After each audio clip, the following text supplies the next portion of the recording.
My friends today topic వచ్చేసి analogy.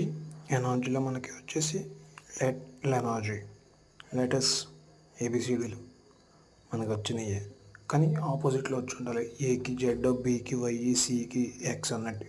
ఇప్పుడు question చూద్దాం. EC, EG. ఈసీ మయంగా బి గ్యాప్, ఈజీ మయంగా ఎఫ్ గ్యాప్.